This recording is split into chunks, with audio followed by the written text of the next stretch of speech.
तर नमस्कार मित्रांनो, आपल्या सर्वांचे हिंदकेसरी बक्कासूर अपडेट या चॅनलवरती स्वागत आहे.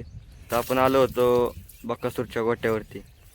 तर आपल्यासमोर आहे वैभव मामा व त्यांचा बबन शेठ. त्याला सध्या धुतात आहे, कारण आज मुळशीमध्ये बिनजोडचं मैदान भरलेलं आहे व बबन बिनजोडसाठी सज्ज आहे. तर विचारूया आजचं नियोजन कसं कसं असणार आहे. तर नमस्कार साहिल भाऊ, नमस्कार. कसं असणार आहे नियोजन आज बबनचं? एक शर्यत जुळलेली आहे बाबांची आणि दोन आहे ना, दोन शर्यती आहेत.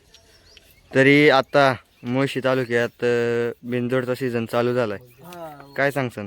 दर गुरुवार रविवारी बिनजोड वाढतात नाही का मुळशी, त्यामुळे आपला बैल बिनजोडचा आहे, त्यामुळे आपण काढलाय बाहेर. तर पाहू शकता आपला बिनजोडचा बादशाह बबन शेठ बिनजोडसाठी सज्ज आहे. जास्त करून बबन बिनजोडलाच पळावला जातो. हा, आता मैदानाच्या वेळेस काय होतं, बिनजोड चालू नसतात, मुंबईला असतात, त्यामुळे आपल्या इथं मैदानात पळवतो बैल, नाही तर जास्त करून बिनजोड. तर आज बबनच्या दोन बिनजोड असणार आहे.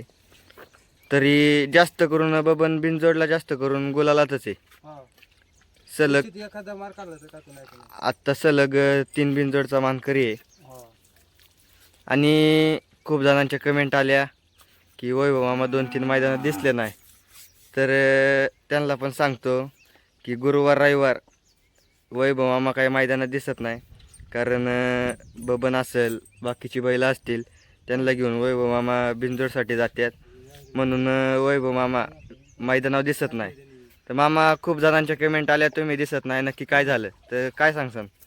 आपला बबन सध्या मैदानात कमी काढतो आपण, बिनजोड मध्ये पहिल्यापासून पळवला आपण, आणि आता त्याच्या पावसामध्येच त्याचे बिनजोड चालू असतात, त्याच्यामुळं आपण थोडंसं जर गुरुवार रविवार मैदान असले सहसा आपण इकडे बैल पळवतो आपली सगळी.